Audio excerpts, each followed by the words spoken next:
Olá, pessoal! Sejam todos bem-vindos ao canal Biociência na Prática.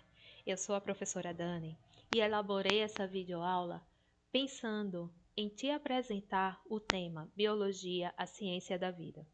Vamos começar? Eu quero fazer uma pergunta. O que é ciência?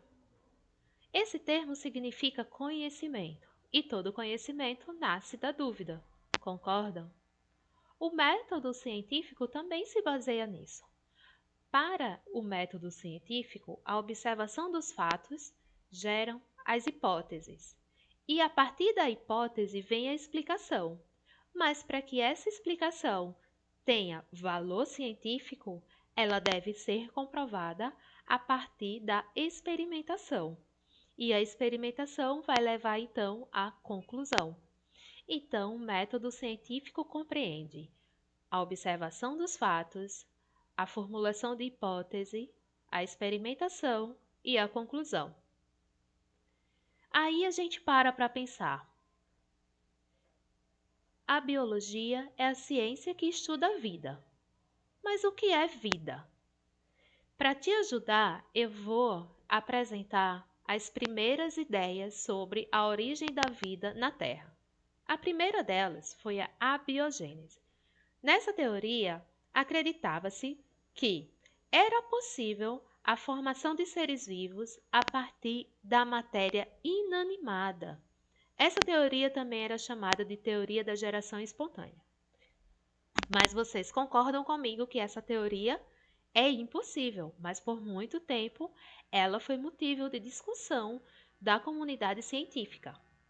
Hoje, a gente sabe que a teoria aceita para explicar a origem dos seres vivos é a biogênese, em que um ser vivo é originado a partir de processos reprodutivos com seres vivos da sua mesma espécie. 3 experimentos ficaram conhecidos e até hoje a gente fala e estuda eles para constatar a teoria da biogênese. O primeiro deles foi o experimento proposto por Redi. Nele, ele demonstra que as moscas eram provenientes de processos reprodutivos, em um experimento simples contendo frascos com carne, onde alguns ele deixou aberto e outro ele manteve fechado. O segundo experimento que ficou bastante reconhecido durante esse processo foi o experimento de Spallanzani. Ele demonstrou que era possível eliminar a contaminação de micro-organismos, por exemplo, no caldo de carne, a partir da fervura. E se esse material que era fervido fosse vedado, impedia uma nova contaminação. E o último experimento foi o experimento de Pasteur, onde ele demonstrou que o caldo de carne era contaminado por micro-organismos provenientes do ar e que mesmo os micro-organismos só podiam ser gerados a partir da reprodução.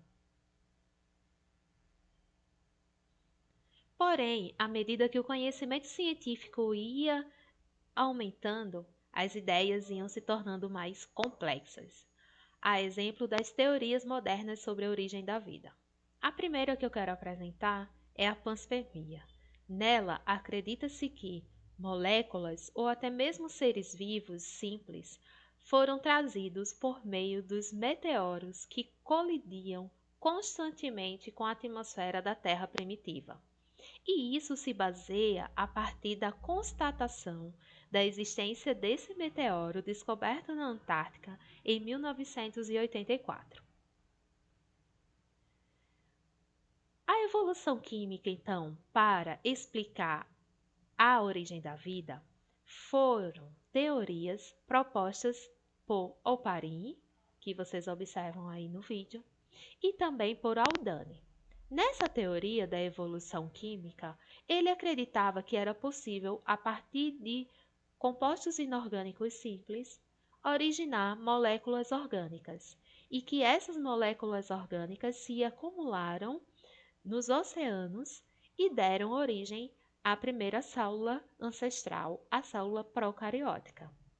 Porém, na época, Oparin não tinha como realizar nenhum experimento que comprovasse a sua teoria.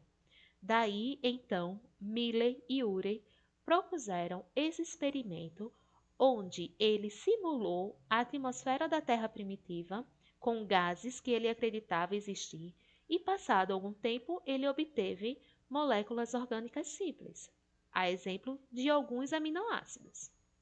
Muito bem.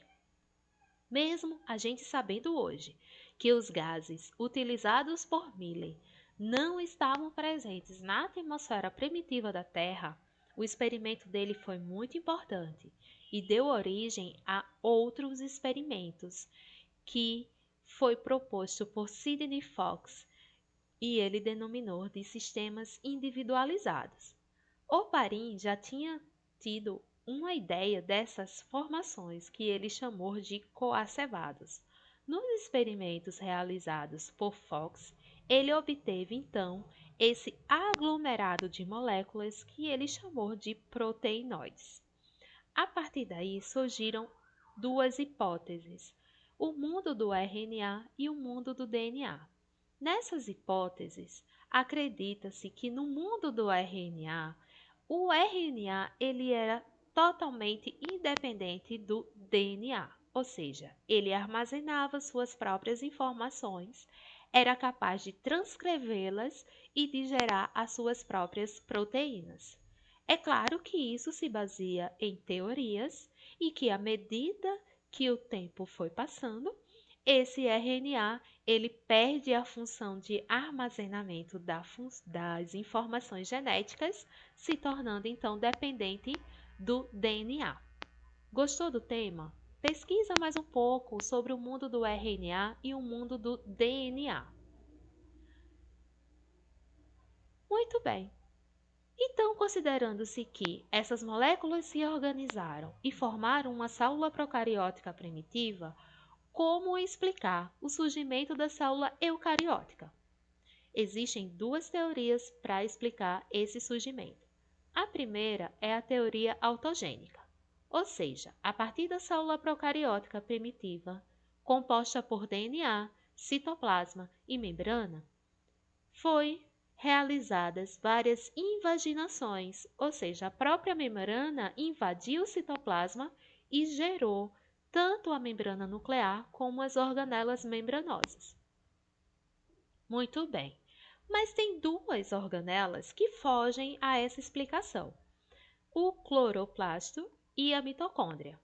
Para explicar a origem dessas organelas e a sua presença na célula eucariótica, tem a teoria endossimbiótica, que mostra que tanto o cloroplasto como a mitocôndria eram células livres que foram englobadas durante esse processo de formação e surgimento das células eucarióticas.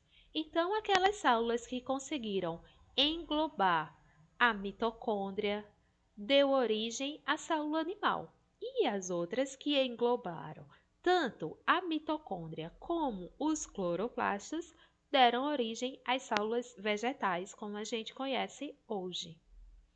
E aí, gente, vocês já conseguem me responder o que é vida? Essa resposta ela não é simples, porque ela envolve vários processos que vão desde a composição química desse ser vivo, da sua organização, metabolismo, reação, movimento, crescimento, reprodução, hereditariedade, viabilidade genética, seleção e adaptação. Nossa, até cansei.